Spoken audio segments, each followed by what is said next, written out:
I heard there was this podcast, yo, about something funny like wrestling and you really care about wrestling, don't you? There are drop kicks and leases all over the board, and then something called a wrestling hold. It's a super duper fun podcast about wrestling. That wrestling show. That wrestling show. That wrestling show. That wrestling show.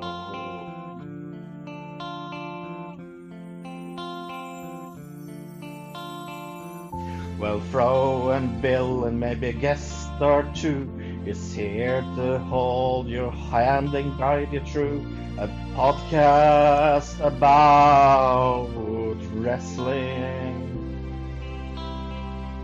We have a lot of extreme fun, and that's without a gun, because I needed something to rhyme fun with. That wrestling show, that wrestling show, that wrestling show, that wrestling show.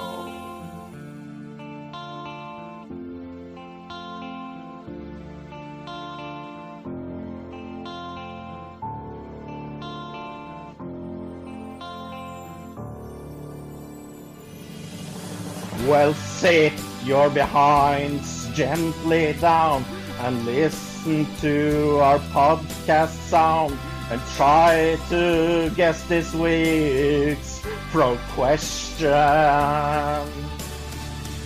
You win a lot of cool things and also help Bill with his bills. That's a super duper fun competition. That wrestling show. That wrestling show. That wrestling show. That wrestling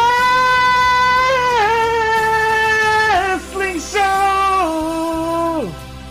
That wrestling show. That wrestling show. That wrestling show. That wrestling show.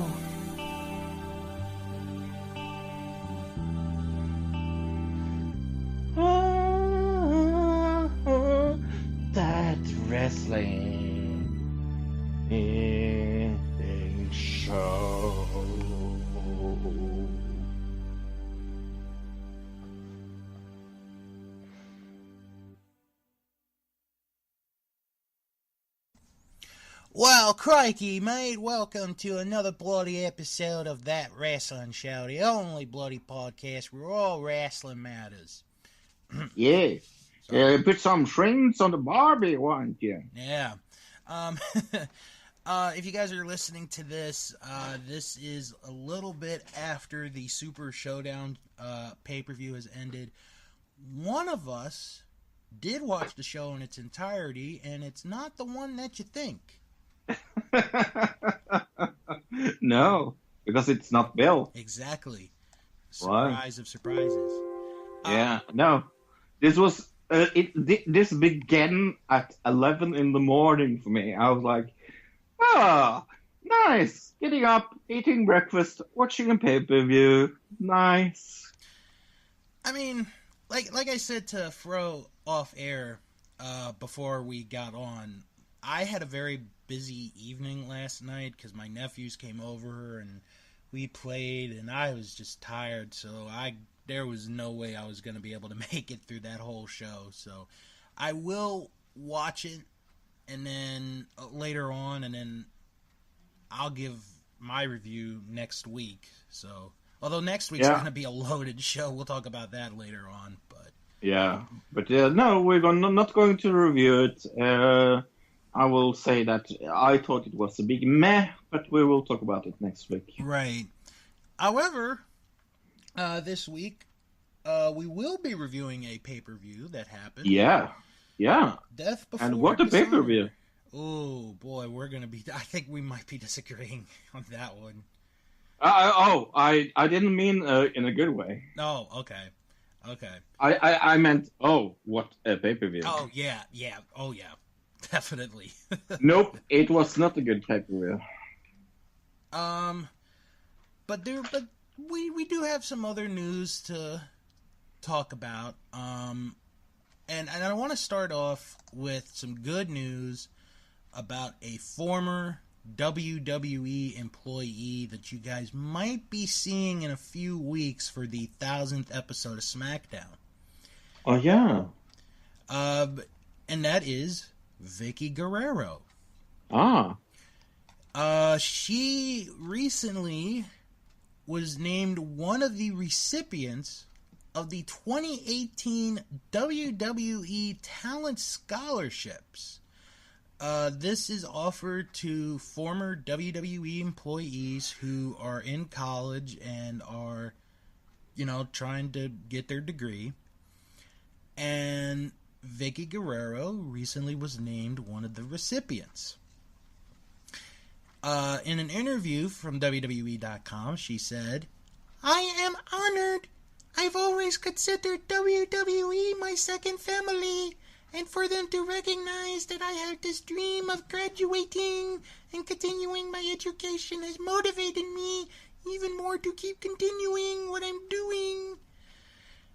She is currently pursuing her bachelor's degree in science and healthcare administration at Herzing University, that's in Milwaukee, Wisconsin, and plans on graduating next summer. So, congratulations to her. Other recipients include former WWE Performance Center recruits Theo Agby and Josh the Goods Woods, who is currently in Ring of Honor. So, Agby is seeking his law degree from Vermont Law School, and Woods is working toward a degree in criminal justice from the University of Central Florida. Nice. So very good for all of them. That's very good news. Yeah. Very good news. I know you don't... Well, first off, did you watch Raw Monday night?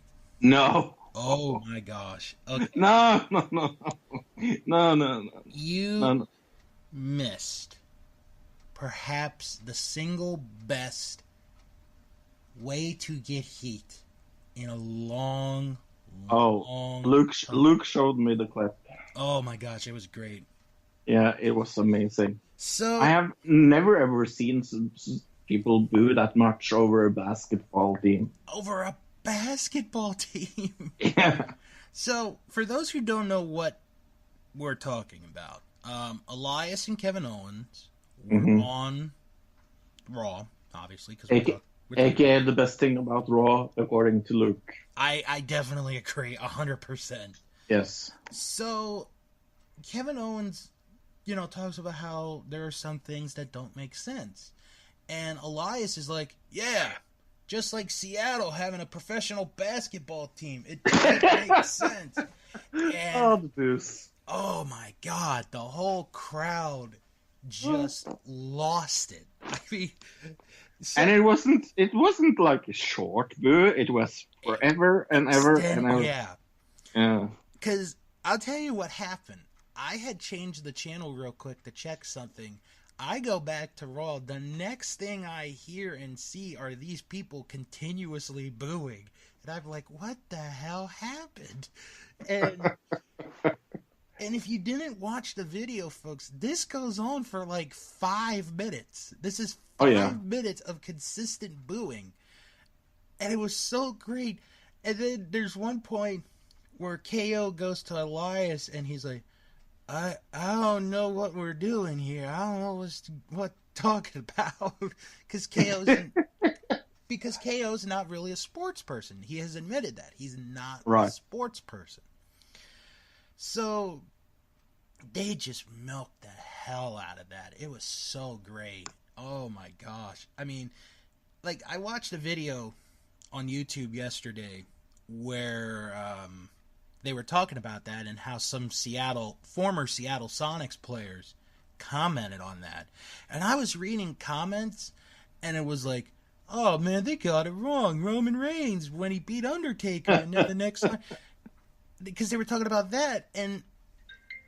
Oh, sorry. That's probably Elias right now. So, but there's a big difference between Roman Reigns getting the heat he did the night after WrestleMania and the heat that Elias and Kevin Owens got. When Roman Reigns got booed out of that building the night after WrestleMania last year, that was because he beat The Undertaker and nobody in that arena really liked Roman Reigns. And that was basically the fans taking control. Here, the wrestlers took control. And it was like, wow, they got him. They just got him right in the palm of their hands. It was, Fro, I'm telling you, it brought a smile to my face. I was grinning ear to ear.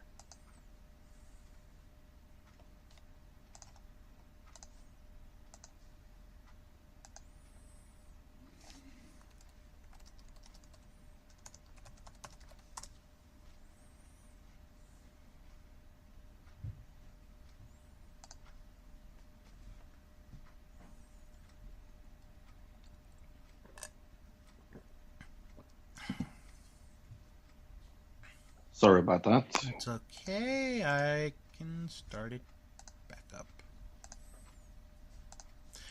But yeah, it was fantastic. It was just bloody fantastic. Bloody? Yeah. Bloody? Bloody. Bloody and fantastic? Yeah. We're Australian.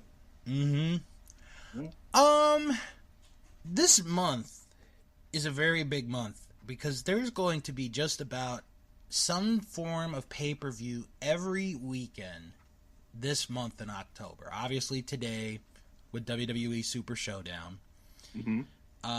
Next week is Impact with Bound for Glory. That's the show that's going to determine if I get back into Impact Wrestling or not. I am so lucky. Like, I can't remember last time I said without any sarcasm, I'm looking forward to Bound for Glory. But I'm actually looking forward to Bound for Glory. And then, on October 21st, the NWA will have their 70th anniversary event, which will be seen on Fight TV. They announced a couple of matches that are going to take place. The NWA Women's title will be defended. And on that show, they're going to crown a brand new national heavyweight champion. Now, that title's been vacant since Billy Corgan has taken over as the owner of the NWA. Right. So, what they're going to do, and I have the details here. This is how they're going to determine the new champion. They will have 2 matches during the show, which will be 4-way elimination matches. Then, the 2 winners of those matches will face off for the national heavyweight title, and the winner of that match becomes the national heavyweight champion. Right. So, how long has he been their owner for now? I want to say it's been about 2 years. Yeah, close something to 2 like years, that. Yeah. So why have they not have a champion in those 2 years? Well, I mean, they had the NWA World Heavyweight Champion, but I think Billy Corgan was so focused on getting the main title back into prominence into the main wrestling scene that he didn't want to rush everything by bringing all these other titles back, which, if you think about it, is actually a pretty smart idea on his part. Yeah. So I have absolutely no pre-knowledge of this at all. Okay. I know nothing about the NWA. Well, I mean, not other than the thing I saw on Raw, of course. Right. But now it's its own faction.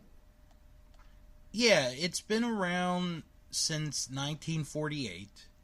Right. So they've been around. I mean, they haven't been mainstream in a long time, but they've still been around. So are they mainstream though now?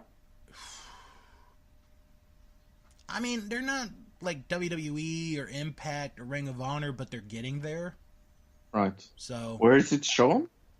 Well, they don't have a TV deal right now. Ah. So well, if you're not on TV, you don't count. All right, well.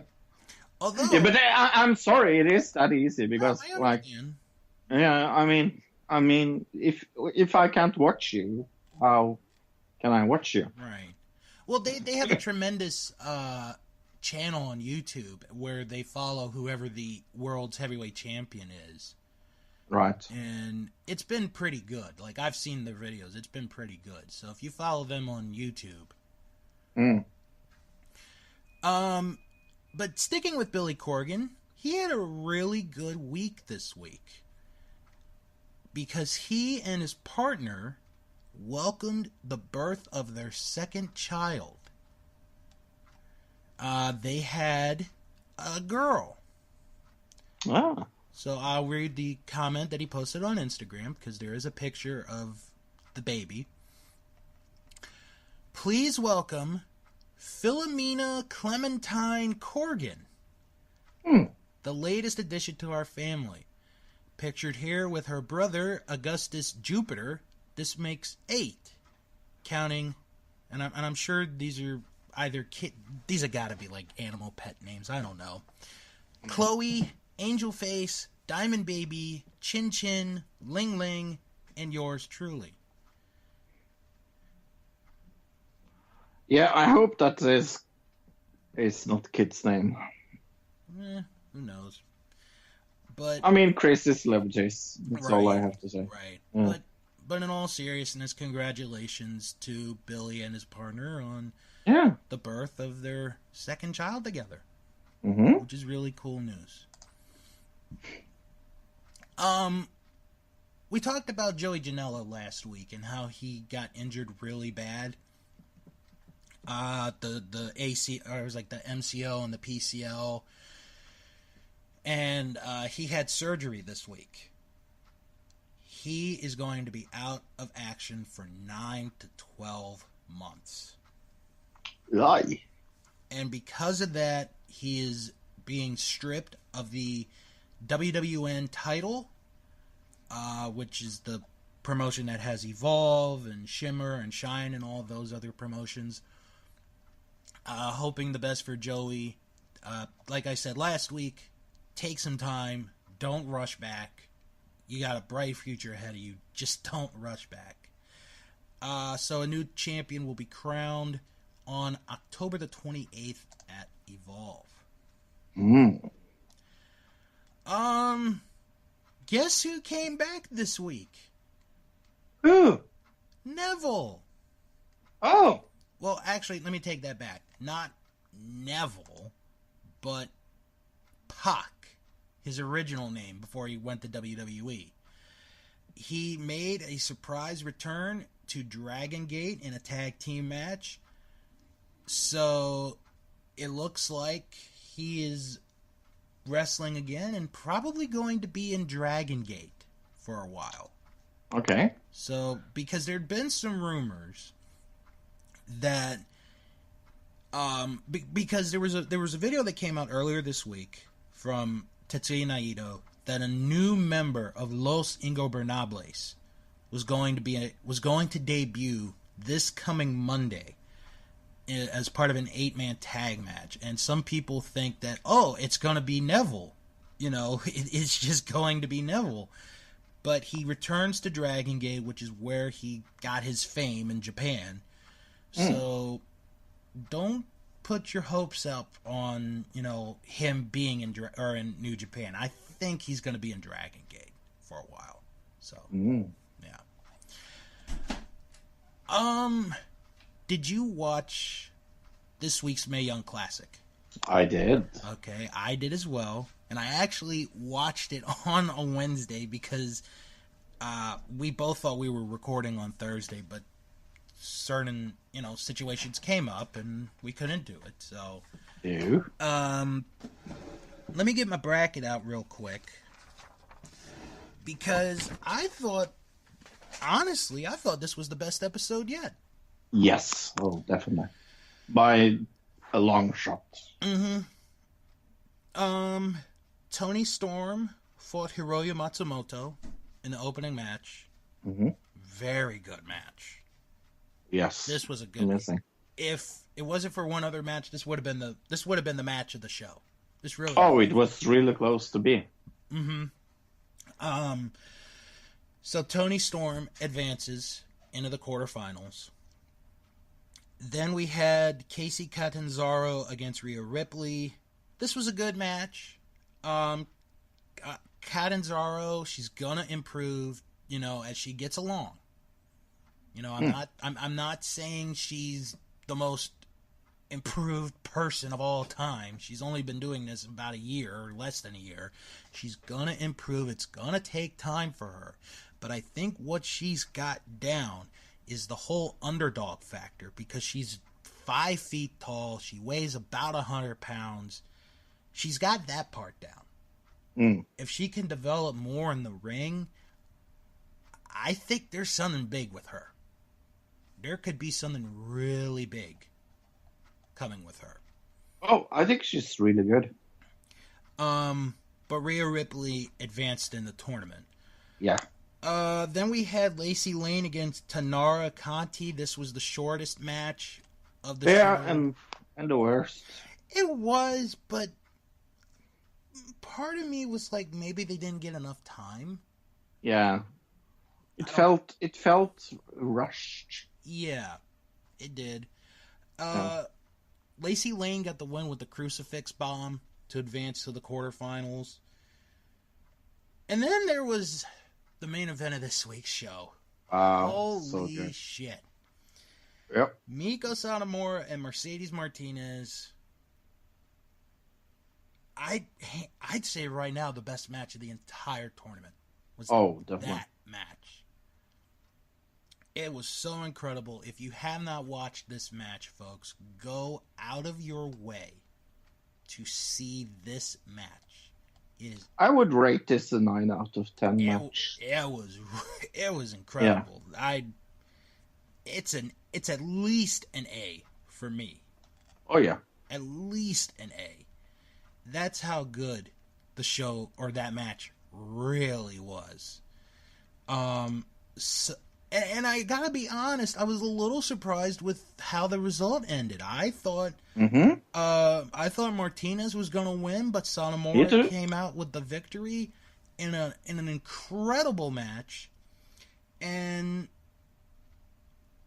go out of your way. If you guys haven't seen it, find a way to watch this match. It is worth it. It is absolutely worth it. So we have... Are we going? Yeah. Oh no, go ahead. Sorry? Oh, no, go on. No, I was just going to say, we have one quarterfinal match set, and that is Satomura against Lacey Lane. Oh, God, Lacey Lane's going to get murdered. I'm afraid. Yep. And then, next week, we wrap up the second round with Mia Yim versus Caitlyn, Deonna Purrazzo against Xia Li, Tegan Knox against Nicole Matthews, and Io Shirai against Zeus. Yeah. But wow, that was the best episode. To this point, it is the best. Are you ready to be amazed by something completely else? Yeah.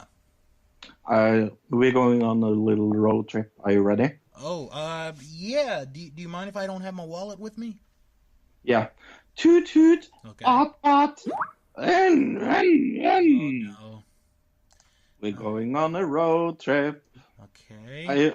we're going to do something we never done before. I found the lost Harry Potter book. A lost Harry Potter book, huh? Yeah, and I want you to read it for me. Okay. What is the book called? Harry Potter and the Portrait of what looked like a large pile of ash. Mm-hmm. And we're going to read chapter 13, The Handsome One. Okay. Well, I just looked at it and it's only like 4 pages long, so Yep. this is good because I have read a Harry Potter book and those chapters are really, really long. So. Mm-hmm. Are you ready? Yep. All right. Do you want me to read this? Yep. All Yep. right. I will. Chapter 13. The Handsome One. The castle grounds snarled with a wave of magically magnified wind. The sky outside was a great black ceiling, which was full of blood. The only sounds drifting from Hagrid's hut were the disdainful shrieks of his own furniture. Magic, it was something that Harry Potter thought was very good.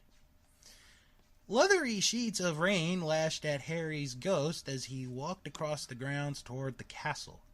Ron was standing there and doing a kind of frenzied tap dance. He saw Harry and immediately began... Oh, God. He saw Harry and immediately began to eat Hermione's family. Ron's Ron shirt was just as bad as Ron himself. If you two can't clump happily, I'm going to get aggressive, confessed the reasonable Hermione. Mm-hmm. What about Ron magic? Offered Ron. To Harry, Ron was a loud, slow, and soft bird. Harry did not like to think about birds.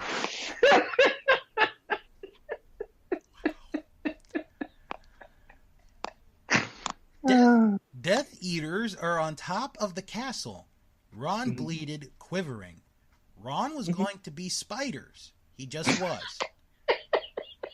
He wasn't proud of that, but it was going to be hard to not have spiders all over his body after all is said and done.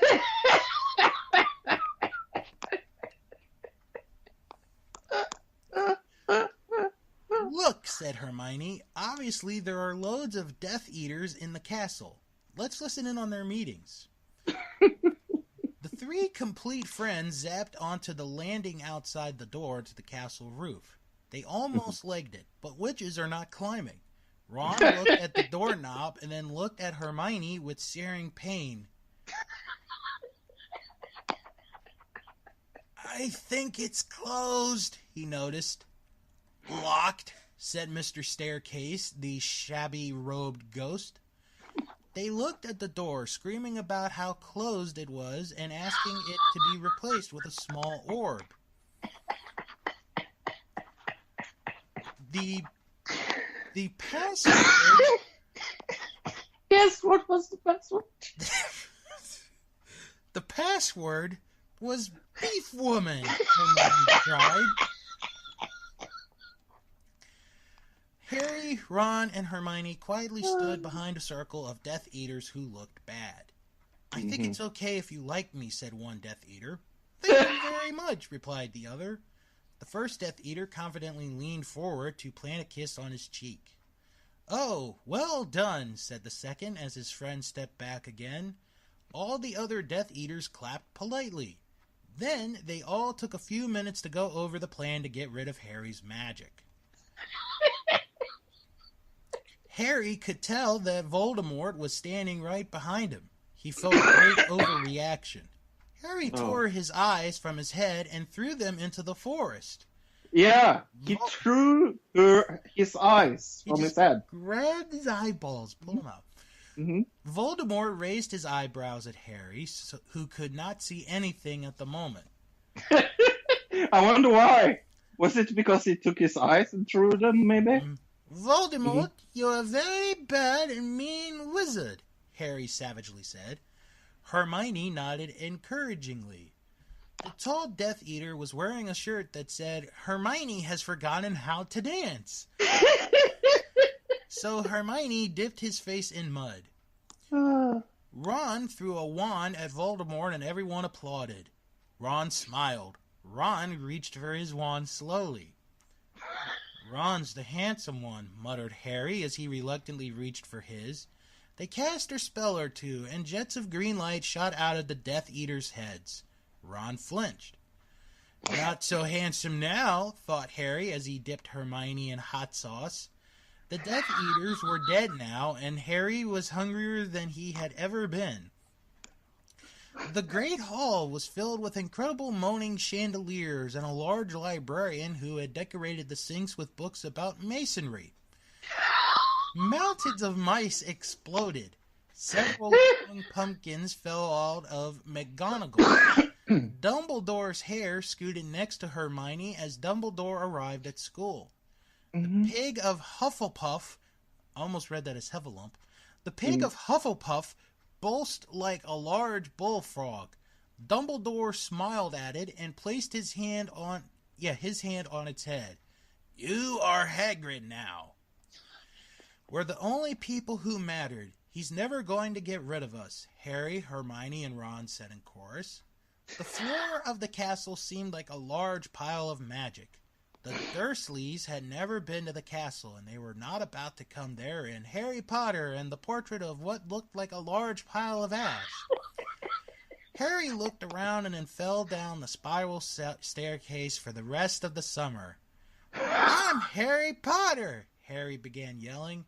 The dark arts better be worried. Oh, boy.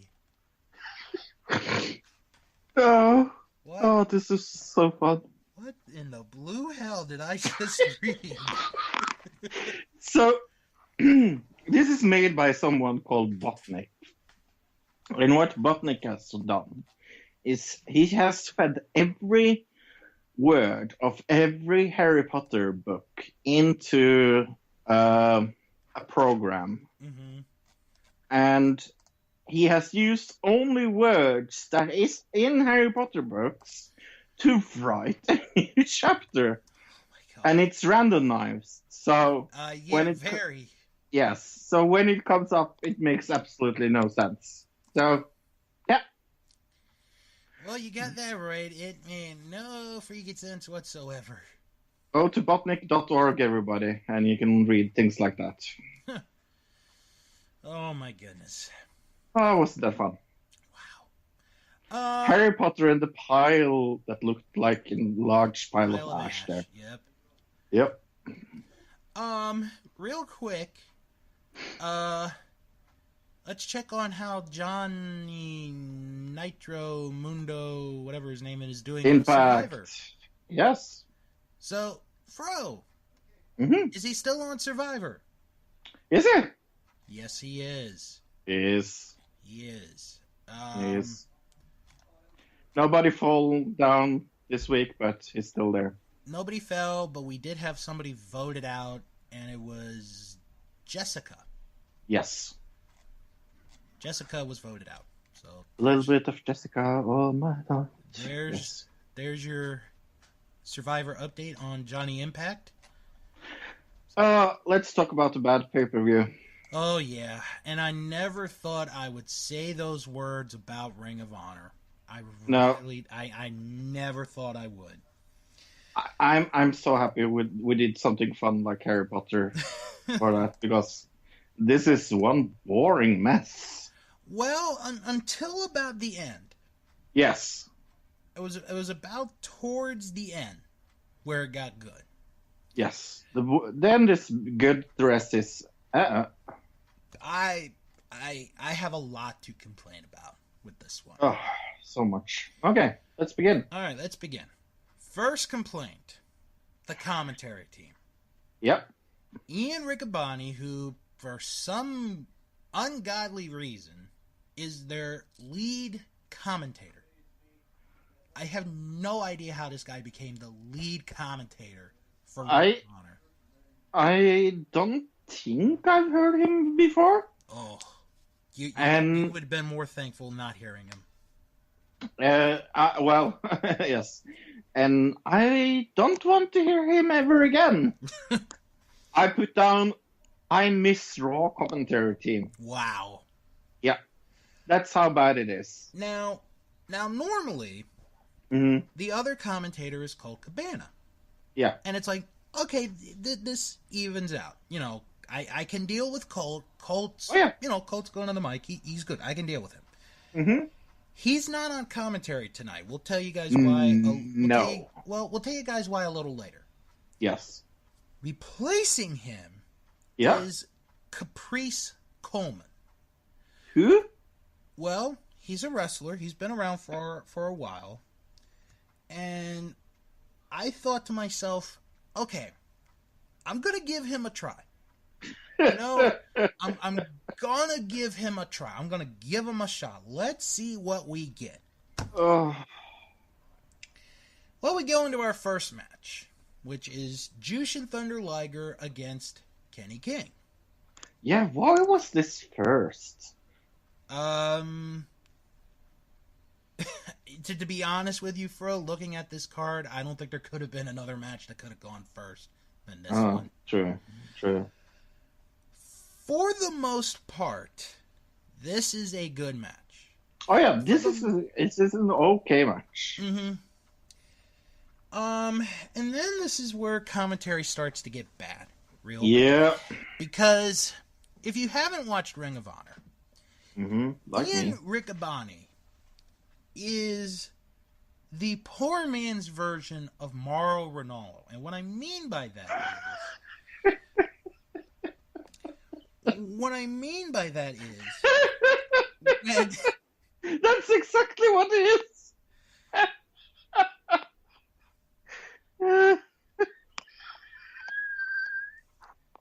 God, I have getted Fro this week. Yeah. Ordwish. Now, what I mean by that is, where when you listen to Morrow on commentary, he makes these pop culture references. Right. And it's like, okay, I get it. Yeah. Morrow has that ability to do that. Right. Ian, on the other hand, could not pull this off to save his ass. He is the whitest dude, and he does it every single week on TV. Because Kenny King. This is the one he uses all a lot. Oh, Kenny King, he's the king of rock. Sucker MC shall call him sire. And it's like, oh, dude, just shut up. Yeah. So... I will tell you how bad the commentary was. At one point, I muted the commentary and watched the whole thing without it. I wish I had done that. And it wasn't in this match, I will tell you, because I wrote down here, and I usually don't take notes. On this pay-per-view, I took a lot of notes, because I was like, I have to ask Bill, is this normal? Is it like this in Ring of Honor? Normally, is it really this fucking bad? You mean commentary-wise? Yeah. With this guy, yes. It is. Oh. But the thing is, there are some weeks where it's not that annoying. Right. This was annoying the entire show. Yeah. I mean, it was so... Because I'm gonna tell you guys another reference. I think it's in the next match, where when I heard it, I cringed because I knew exactly what he was talking about. So the end of the match, Liger injures his back, and the referee's trying to help him up, and Kenny King just goes on the warpath, and he beats the crap out of him, and he hits him with a spine buster to get the victory. So, like I said, I thought it was a good match. The ending was good. I like the ending because I think they're trying to push Kenny King as a heel. I think that can work. I gave this a C+. I gave it a C-. All right. And Dave Meltzer gave this 2.5 stars. Now we go to the Ring of Honor Tag Team title match as Christopher Daniels and Frankie Kazarian defend against the Briscoe brothers. I was so looking forward to this match. I was. Something just did not connect with this match. it felt so unnatural. That's what I put down. It Mm-hmm. felt like they have never wrestled each other before, and I know they have. Exactly. It felt like they have never ever been in the ring before.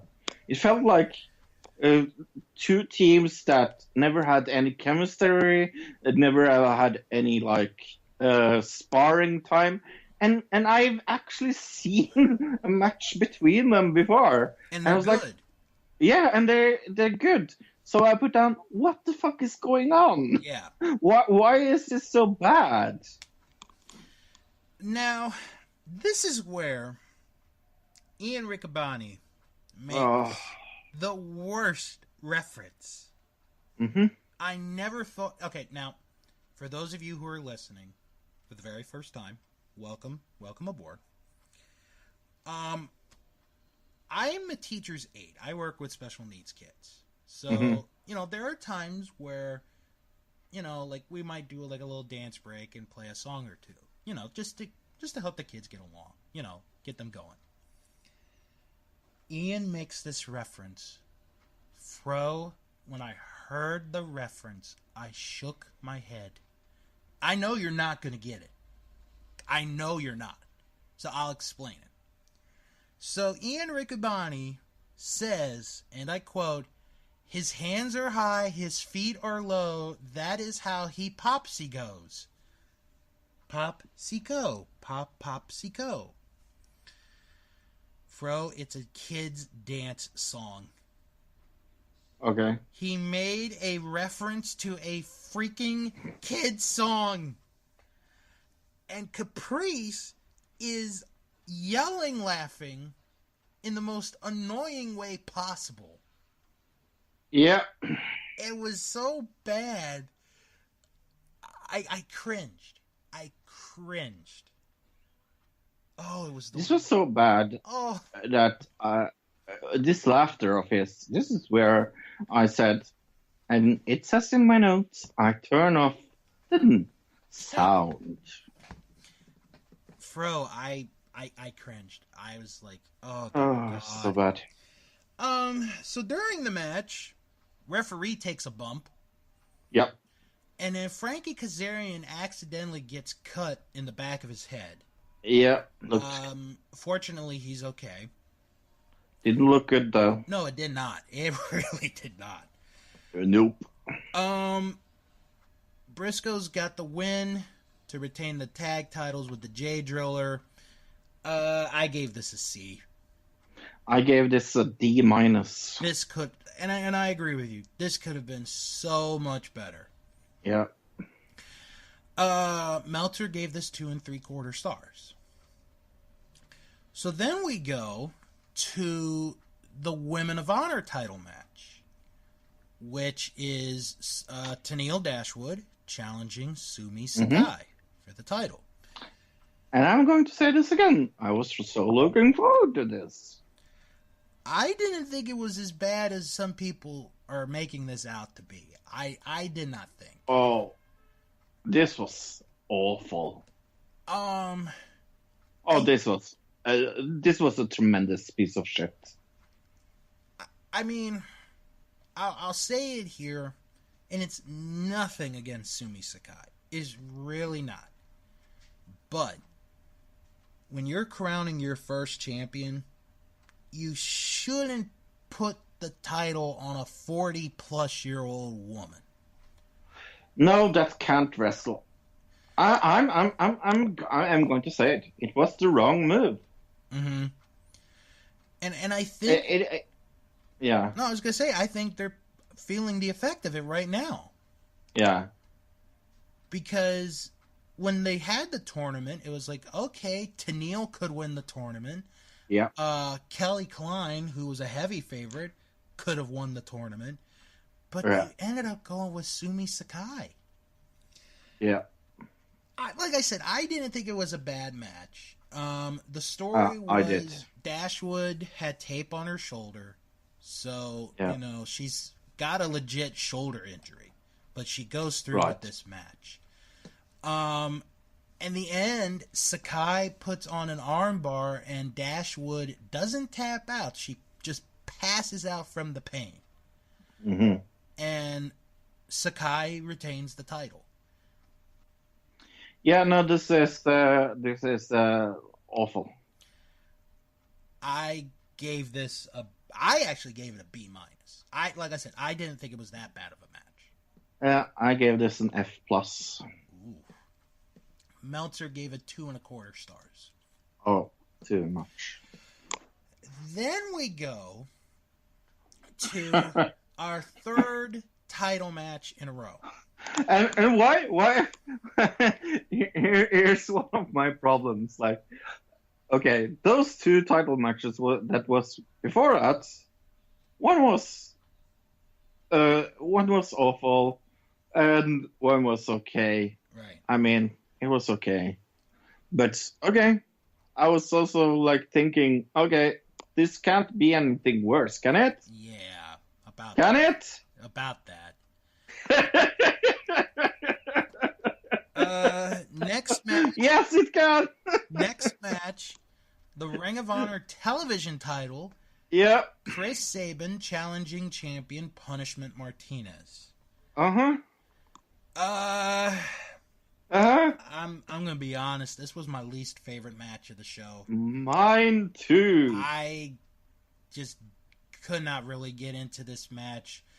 And guess what we got during the match, Fro? Want to take a guess? We got another ref bump. Yes. 2 ref bumps. Yep. 2 of them. And this looked even more fucking stupid than the first one as well. And Martinez and Sabin, they each try to use weapons, and Martinez got the win with the choke slam to retain the title. Mm-hmm. Now, after the match is where it gets a little better. Because out comes Jeff Cobb. And Jeff Cobb has been making a big name for himself these last 6 months. And, I mean, he's already a very good wrestler. I mean, he wrestled for Guam in the Olympic Games. He's got the look. He's got everything you would want. So he confronts Martinez, and they have a fight, and Cobb beats down Martinez. So I'm going to give you guys a bit of a spoiler, because normally we don't spoil stuff here. I mean, we did with the Mae Young Classic, but I'm going to give you guys another spoiler. The next day at TV taping, Jeff Cobb defeated Punishment Martinez to become the new Ring of Honor television champion. I'm happy to hear that. And Punishment Martinez has signed a deal with WWE. Yeah. He's going down to developmental, so... Mm-hmm. I gave this match a C. Oh, I gave this, well, an F minus. Ooh. Meltzer gave this 3.25 stars. What? Mm-hmm. That's way too much. All right, so we have survived the first half of garbage. Yes. Next match is a tag team tables elimination match. Mm-hmm.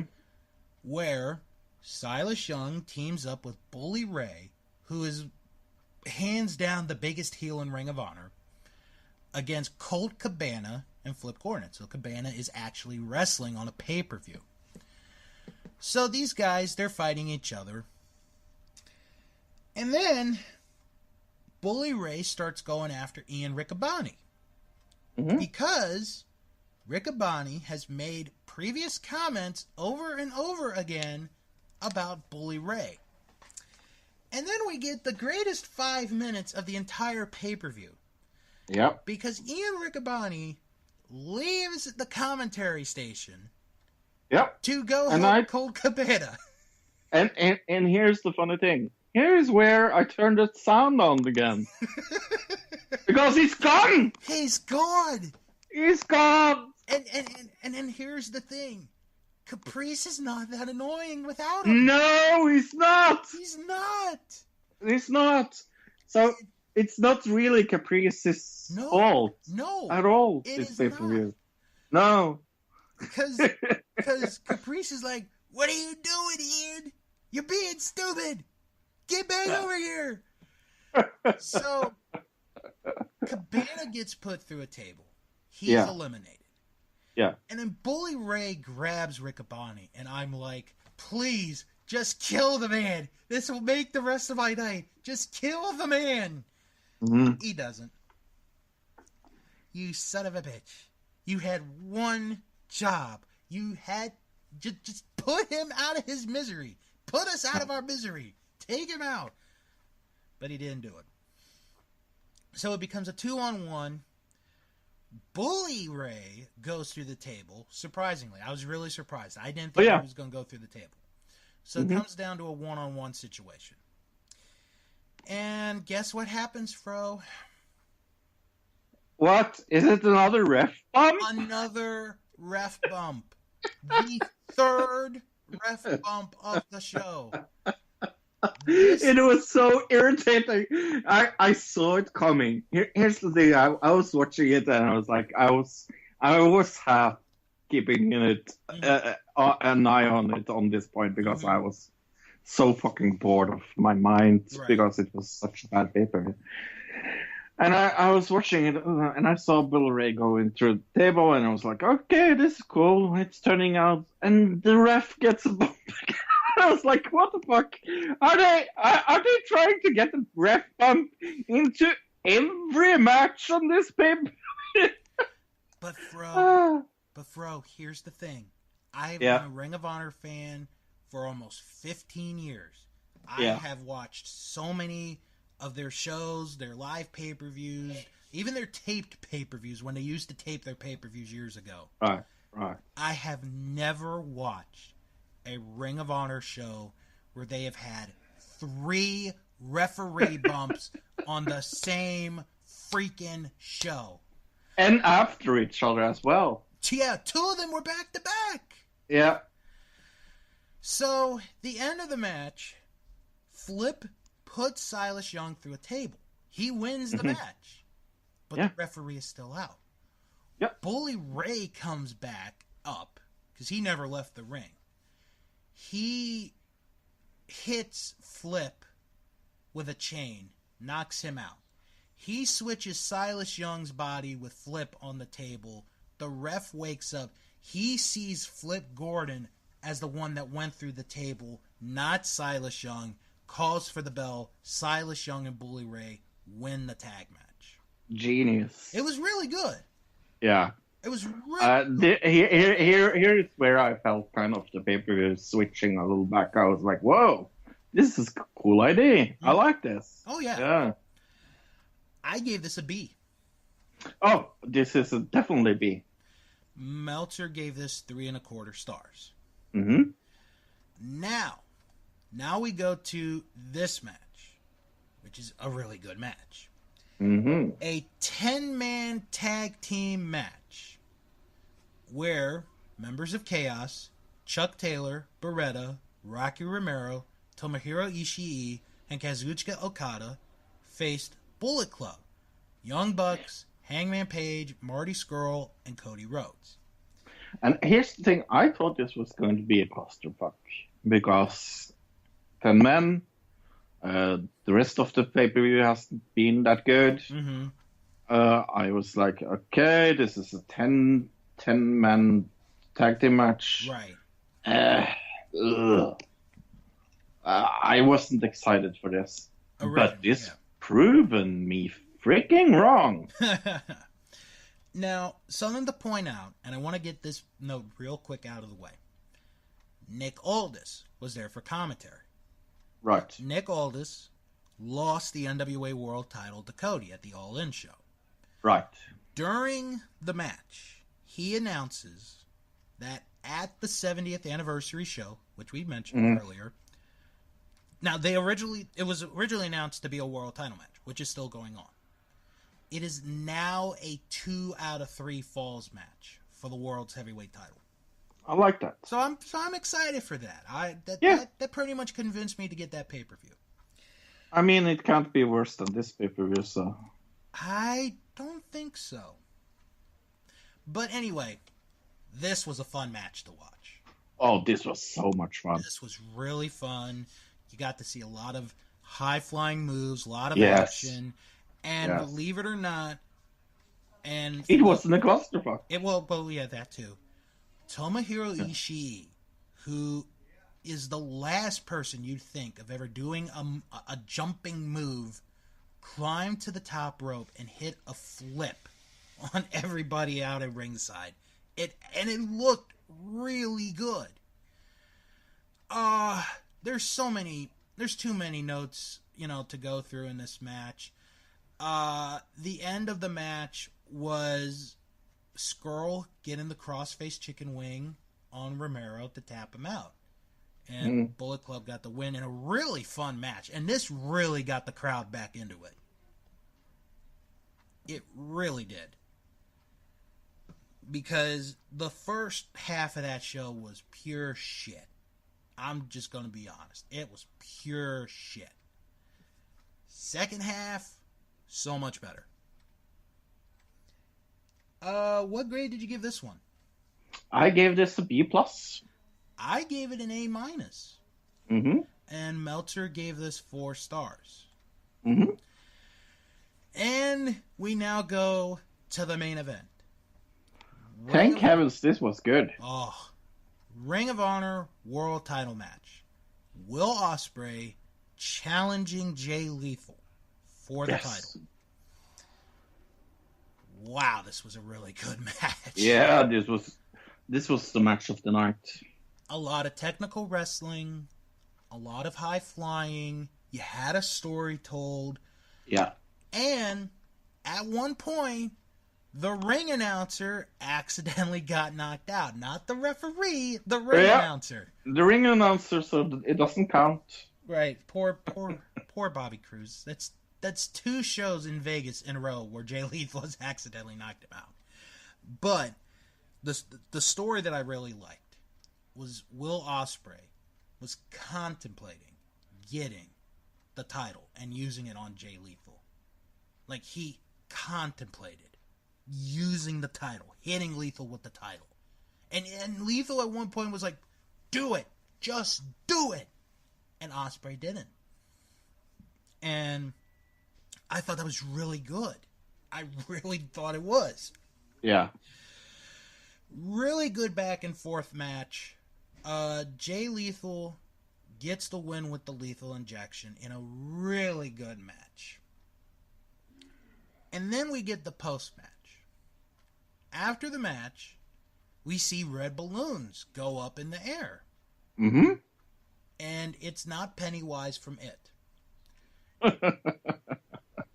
It's good reference. Good reference. I haven't seen the movie yet, but I know it. So It's TK O'Ryan and Vinny Marseglia from the Kingdom.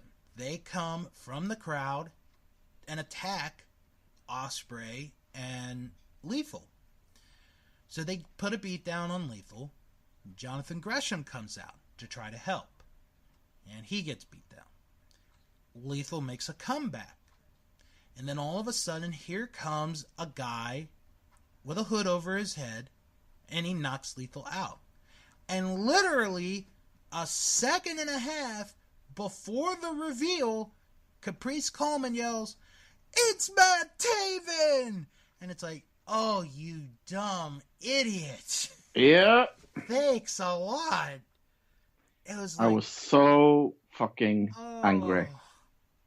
Caprice, I know you're not an experienced commentator, but you gotta wait at least another 5 seconds. So Matt Taven is revealed. He has a new haircut, and he has his own version of the Ring of Honor World title in his hand. And he looks so buffed. Yeah, he looked really good. Yeah. And that ends the pay-per-view. The match, loved the match. I think I gotta agree with you, Fro. I thought this was the best match of the show. I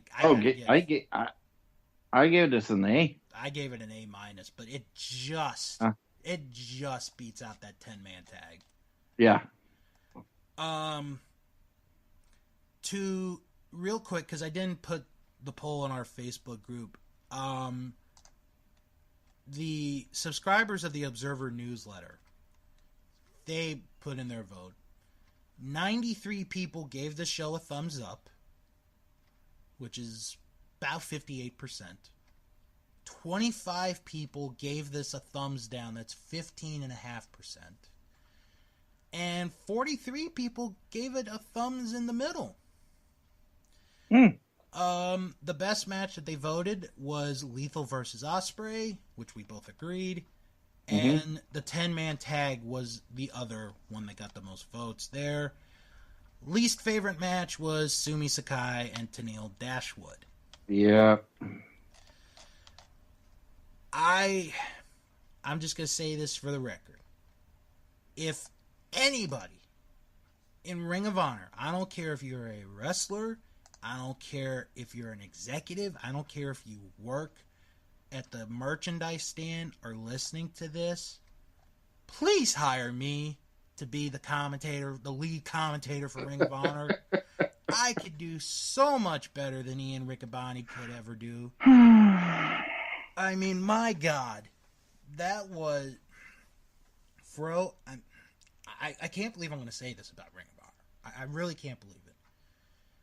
This might have been the worst commentary I have ever heard on a wrestling show, ever. Oh, yeah. Oh, yeah. Oh, yeah. And this is including the days where Michael Cole was a heel. Yep. And that's saying something. When he sat in his glass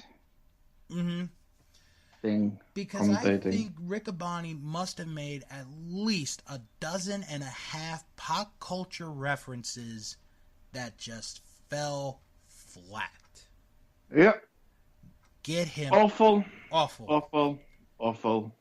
Get him off my TV. Get him off the shows. Have him work somewhere else. I'm sure he's a nice guy, but for the love of all things that are lovable, get him off. Please. Get him off. I don't see what Ring of Honor sees in him. I just don't. Yeah, you don't have to ask me. I have absolutely no clue. Yeah. Hire me. Hire me. I could probably put more effort and get more out of that pay-per-view than Riccaboni ever could.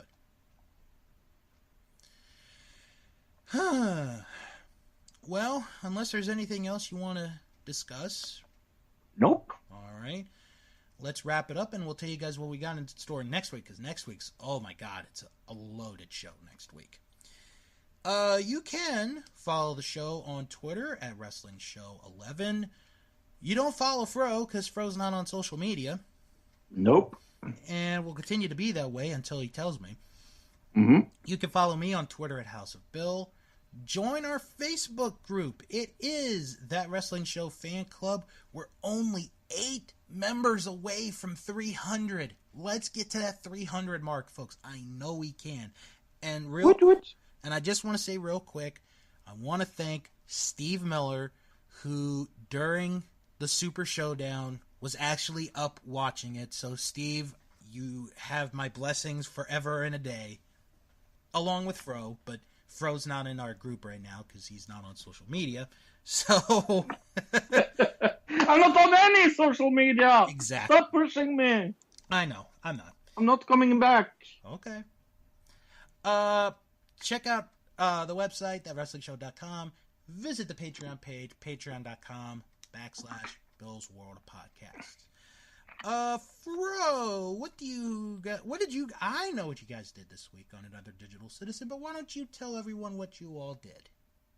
Well, we celebrated our 3-year anniversary with doing something nobody has done before. Not that I know of. Nope.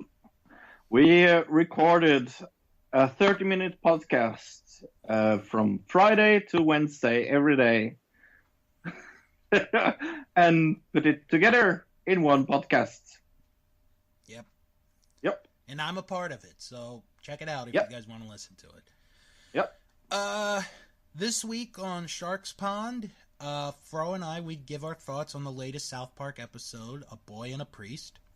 Mm-hmm. And I review the Season 7 finale, Christmas in Canada. Mm. Kind of wonder Is there anything happening after that episode, I wonder? I think there's a movie review coming up. What? Yeah. A movie review? I know. Oh, too bad you have to do that all alone. Aww. Aww. Okay, so let's break down what we're going to do next week. Because next week is a loaded show. And I'm not exaggerating. This is going to be a loaded show. Yep. Next week, Fro and I are going to review Super Showdown. Mm-hmm. That's part 1. Part 2, Fro and I, we're going to discuss SmackDown because they're going to be celebrating their 1,000th episode about a week and a half from now. Yes. So we're going to do that. And then we're also going to make predictions for Bound for Glory. Mm-hmm. And then I'm going to host a special end of the show segment where it'll be myself and a few other people, I can't name names yet, where we're going to have a discussion about SmackDown, the history of SmackDown, from when it began to where it is now and everything in between. There's going to be so much SmackDown talk to hype up the 1,000th episode. It's probably going to be the episode that I'm going to watch. I'm going to watch it. Yeah. I know. Oh, I'm definitely watching it. Yeah. Yeah. All right, so... Oh, well, yeah, that's going to do it. That's going to do it for us this week. Have a good weekend, no matter where it is where you are. And when you're done doing whatever, celebrating bed sales on Columbus Day here in the U.S. or celebrating Canadian Thanksgiving, come back here next week for another episode of That Wrestling Show, the only podcast where all pro wrestling matters. And as always, Harry Potter! Harry Potter. No? Yeah. And wrestle on.